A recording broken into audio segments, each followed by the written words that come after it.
একটা online video দেখলাম কোরবানির গোশত 3 ভাগ করা যাবে না, এমন কোন হাদিস আছে কিনা সঠিক তথ্য জানতে চাই। খারাপ স্বপ্ন দেখা থেকে বাঁচার উপায় কি? মেয়েদের পিরিয়ডের সময় কি হাতে গ্লাভস পরে কোরআন তেলাওয়াত করা যাবে? এখন টয়লেট আর বাথরুম একসাথে থাকে, আমরা গোসল করতে যাওয়ার সময় কি টয়লেটের দোয়া পড়ে যাব? আমি যে জায়গায় নামাজ পড়ি তার পাশে ড্রেসিং টেবিলের আয়না আছে, আমার নামাজের মধ্যে আয়নার দিকে নজর চলে যায়, এতে কি আমার নামাজ হবে? আমরা যারা শহরে থাকি তারা চুল ফেলবো কোথায়? ময়লা ঝুড়িতে ফেললে কি গুনাহ হবে? গোসলের পর নামাজ পড়ার জন্য কি আবার ওযু করতে হবে? সালাতে মনোযোগ তৈরির জন্য কি চোখ বন্ধ করে সালাত পড়া যাবে? স্ত্রী মারা গেলে স্বামীর শোক পালনের কোনো বিধান আছে কিনা, থাকলে কতদিন বা কিভাবে? মানুষ মারা গেলে পরিবারের লোকেরা সবাই যে কান্নাকাটি আহাজারি করে, সম্পর্কে ইসলাম কি বলে? কান্নাকাটি করে কি একদমই নিষেধ? চলুন আমরা তাহলে প্রশ্ন উত্তরে প্রবেশ করি। মাহমুদা খাতুন লিখেছেন, সালাতে মনোযোগ তৈরির জন্য কি চোখ বন্ধ করে সালাত পড়া যাবে? মনোযোগ তৈরি করার জন্য চোখ বন্ধ করে সালাত পড়তে পারেন, তবে সাধারণ এবং স্বাভাবিক অবস্থায় চোখ খোলা রাখাটাই হলো সুন্নাহ নবী সাল্লাল্লাহু আলাইহি ওয়াসাল্লামের। স্বাভাবিক রাখা। মনোযোগ আমার বেশি সৃষ্টি হয় চোখ বন্ধ করলে, না হলে মনোযোগ ধরে রাখা কঠিন হয়, তো মনোযোগ বৃদ্ধি করবার জন্য আমি চোখ বন্ধ করলাম, এটি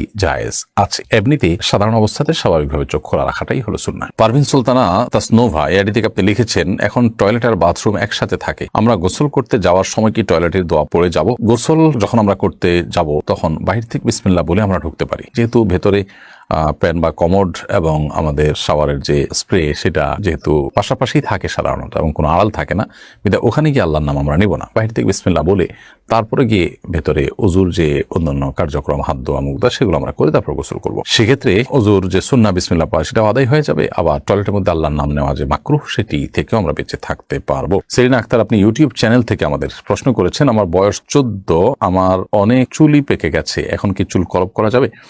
চুল পেকে গেলে আপনি লাল কালার করতে পারেন, সেটা নিশ্চয়ই দেখতে অসুন্দর দেখায় না। সচরাচর 2-4টা চুল পাকলে সামান্য ওইটুকু চুল লাল কালার হয়ে পড়ে সুন্দরই লাগে। নবী করিম সাল্লাল্লাহু আলাইহি ওয়াসাল্লাম সাদা চুলকে অন্য কালারে পরিবর্তন করতে বলেছেন, তবে কালোকে পরিহার করতে বলেছেন। তিনি বলেছেন ওয়াজান্নাবু সাওয়া, তোমরা কালো কালার থেকে বেঁচে থাকবে, সেই জন্য কালো কলব দিয়ে আপনি চুলের কালার পরিবর্তন করবেন না। মনজুর আহমেদ চট্টগ্রাম থেকে সম্ভবত আপনি লিখেছেন, খারাপ স্বপ্ন দেখা থেকে বাঁচার উপায় কি? অনেক সময় মানুষ দুঃস্বপ্ন বা যে স্বপ্ন দেখে মানুষ ভড়কে যায়, ভয় পেয়ে যায়, এগুলো অনেক সময় শারীরিক দুর্বলতার কারণে হয়, মানসিক অবসাদগ্রস্ত থাকার কারণে হয়। অতএব সেটি যেন না হয় সেটি খেয়াল করা দরকার। অনেক সময় নির্ঘুম থাকার কারণে, অল্প ঘুমালে বা সামান্য ঘুমানোর সময় এই ধরনের পরিস্থিতি তৈরি হয়। এটারই নানা গবেষণা আছে, আপনি একটু খুঁজে দেখতে পারেন। আর এর বাইরে অর্থবহ স্বপ্ন যেগুলো মনে হচ্ছে যে ইঙ্গিতমূলক এবং সেটি দেখে আমি ভড়কে যাচ্ছি, তাহলে এরকম স্বপ্ন যেন না দেখি, তার জন্য আসলে বিশেষ কোনো উপায় আছে বলে আমার জানা নেই। তবে আপনি যেটি করতে পারেন, তাহলে এই ধরনের স্বপ্ন দেখার পর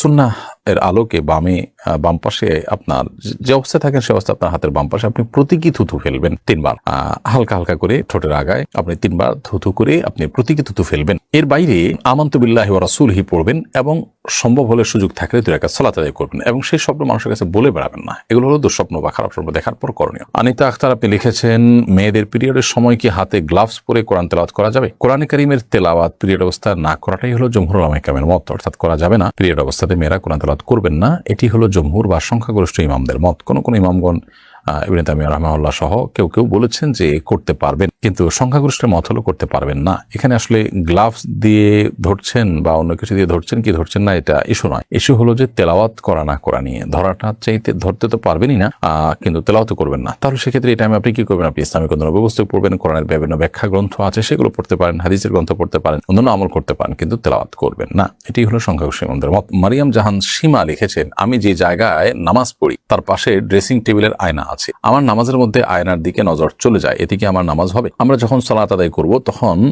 এমন কোনো কিছু আমাদের দৃষ্টি সীমানার মধ্যে থাকা উচিত নয় যা আমাদের সালাতের মনোযোগকে নষ্ট করে, সালাতের মনোযোগে ব্যাঘাত সৃষ্টি করে। অতএব আমরা যখন সালাত আদায় করব, ঠিক আমাদের সামনে যদি আয়না থাকে এবং সেই আয়না যদি আমাদের চোখ পড়ে, অর্থাৎ আমাদের দৃষ্টির সীমানার মধ্যে থাকে, তাহলে সেক্ষেত্রে সেটা অনুচিত হবে। হয় আমি তার ডানে বামে এমন কোনো জায়গায় দাঁড়াবো যে আয়না চোখ পড়বে না, অথবা পেছনে দাঁড়াবো যে এত দূরে চোখ যাবে না, অথবা কিছু দিয়ে আয়না ঢেকে নিব। এমনটি করা আমাদের উচিত এবং কর্তব্য। তারপরও যদি এরকমটি না করে আমরা আয়নাকে সামনে রেখে নামাজ আদায় করে ফিরি, নামাজ হয়ে যাবে, কিন্তু নামাজটি মাকরুহ হবে, আমাদের মনোযোগ নষ্ট হওয়ার মতো বিষয় সেখানে থাকার কারণে। বিশেষ করে যদি কেউ আয়নার দিকে তাকায়, সেক্ষেত্রে নামাজ মাকরুহ হবে। নবী করিম সাল্লাল্লাহু আলাইহি ওয়াসাল্লাম বুখারীর একটি বর্ণনা মতে তাকে একবার সালাত আদায় করবার জন্য এক টুকরো কাপড় দেওয়া হয়েছে, তিনি তার উপরে দাঁড়িয়ে সালাত আদায় করেছেন। কাপড়টি বেশ কারুকার্য খচিত ছিল। তখন নবী সাল্লাল্লাহু আলাইহি ওয়াসাল্লাম সালাত শেষ করে বললেন যে, আমাকে এই কাপড় কে দিয়েছে? এটি আমার মনোযোগে ব্যাঘাত সৃষ্টি করছিল। তখন পরিবর্তন করে একটা প্লেন কাপড় দেওয়া হয়, তারপর তিনি সালাত আদায় করেছেন। এখান থেকে বোঝা যায় নামাজের মনোযোগ নষ্ট হতে পারে এরকম কোনো কিছু দৃষ্টি সীমার মধ্যে রেখে সালাত আদায় করা অনুচিত। সেই বিবেচনায় আমরা আয়নার বিষয়টিকে মাথায় রেখে সালাত আদায় করবো, যে সামনে যেন না থাকে, থাকলেও যেন আমাদের দৃষ্টি সেখানে না পড়ে। মমিনুল ইসলাম লিখেছেন, স্ত্রী মারা গেলে স্বামীর শোক পালনের কোনো বিধান আছে কিনা, থাকলে কতদিন বা কিভাবে? সাধারণ যত শোক পালন আছে সেগুলো 3 দিনের বেশি শোক পালন করা জায়েজ নেই। নবী করিম সাল্লাল্লাহু আলাইহি ওয়াসাল্লাম পরিষ্কারভাবে জানিয়েছেন, মেয়েরা স্বামীর মৃত্যুর পর 4 মাস 10 দিন শোক পালন করবেন, নিবৃত্ত থাকবেন বিবাহ ইত্যাদি থেকে, এবং ইদ্যত পালন করবেন যথা নিয়মে। এর বাইরে স্বামী তার স্ত্রীর বিয়োগে, স্ত্রীর মৃত্যুতে তিনিও শোক পালন করবেন, কিন্তু সেটি 3 দিনের বেশি হবে না। অর্থাৎ শোক পালন বলতে বিয়ে শাদী থেকে বিরত থাকা, শোক প্রকাশ করা, এটা 3 দিন হবে, 3 দিনের বেশি হবে না।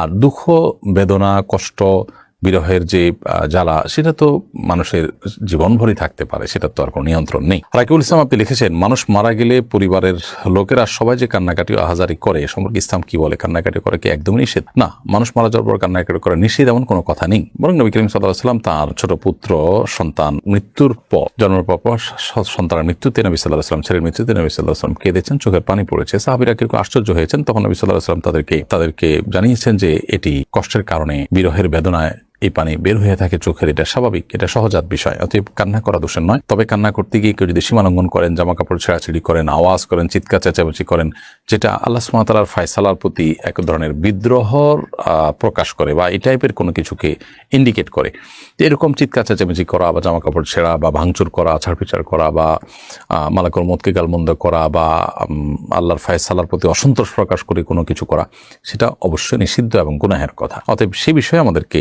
সাবধান এবং সতর্ক থাকতে হবে। মিনহাজ রহমান আপনি লিখেছেন, গোসলের পর নামাজ পড়ার জন্য কি আবার ওযু করতে হবে? গোসলের পর নামাজ পড়ার জন্য আলাদা করে ওযু করার প্রয়োজন নেই, যদি গোসলটা আপনি সুন্নাহ সম্মতভাবে করে থাকেন। সুন্নাহ সম্মত গোসল কি? সুন্নাহ সম্মত গোসল হলো, শরীরের কোনো জায়গায় নাপাক লেগে থাকলে, সেটা কাপড় হোক, শরীর হোক, সেই জায়গাটাকে আগে আলতোভাবে ধুয়ে ফেলতে হবে। এরপর 2 হাতের কবজি ভালো করে ধুয়ে 3 বার, ঠিক ওজুর মতো করে 3 বার কুলি, ওজুর মতো নয়, ওজুর নিয়ত করে একেবারে 3 বার কুলি, 3 বার নাকে পানি, মুখ ধোয়া, হাত ধোয়া এবং মাথা মাসা করা। এরপরে পুরো শরীরে পানি ঢেলে আপনি গোসল শেষে 2 পায়ের গোড়ালি পর্যন্ত ধুয়ে আপনি চলে আসলেন। তাতে আপনার ওযু দিয়ে গোসল শুরু হলো, গোসল শেষ, ওযুর শেষ কাজটা পাও ধুয়ে আপনি বের হয়ে চলে আসলেন। এরপর আলাদা করে আপনার ওযু করার কোনো প্রয়োজন নেই। অনেকে অহেতুক এরপর আবার ওযু করতে থাকেন। একবার ওযু আসে, সে ওযু আপনি থাকা অবস্থায় কোনো ইবাদতই করেনি, ওযু দিয়ে প্রয়োজন ছাড়া আবার ওযু করার কোনো মানে হতে পারে না। সেজন্য গোসলের পর ওযু করার কোনো প্রয়োজন নেই, যদি সেটা সুন্নাহ সম্মত গোসল হয়ে থাকে। যদি সুন্নাহ সম্মত গোসল হয়নি, আপনি এমনিতে গোসল করে আসছেন, অথবা গোসল করতে গিয়ে আপনার ওযু ভঙ্গ হয়েছে, বায়ু নির্গত হয়েছে, তাহলে সেক্ষেত্রে তো আপনি গোসল করে আবার ওযু করবেন। তাহারাত তাননীর আপনি লিখেছেন, আমরা যারা শহরে থাকি তারা চুল ফেলবো কোথায়? ময়লা ঝুড়িতে ফেললে কি গুনাহ হবে? মানুষের শরীরের প্রত্যেকটা অঙ্গ প্রত্যঙ্গ সম্মানের পাত্র। আল্লাহ সুবহানাহু ওয়া তাআলা বলেছেন, ওয়ালাকাদ কাররামনা বানি আদম, আমি আদম সন্তানদের সম্মানিত করেছি, মর্যাদা বান করেছি। এজন্য মানুষের শরীরের কোনো অঙ্গ প্রত্যঙ্গের অসম্মান হয় এমন কোনো প্রক্রিয়া, এমন কোনো পদ্ধতি অবলম্বন করা উচিত নয়। অতএব চুল হোক, অন্য কিছু হোক, এগুলোকে মাটিতে পুঁতে ফেলতে পারলে ভালো হয়, কমপক্ষে মাটিতে ফেলে দিলেন।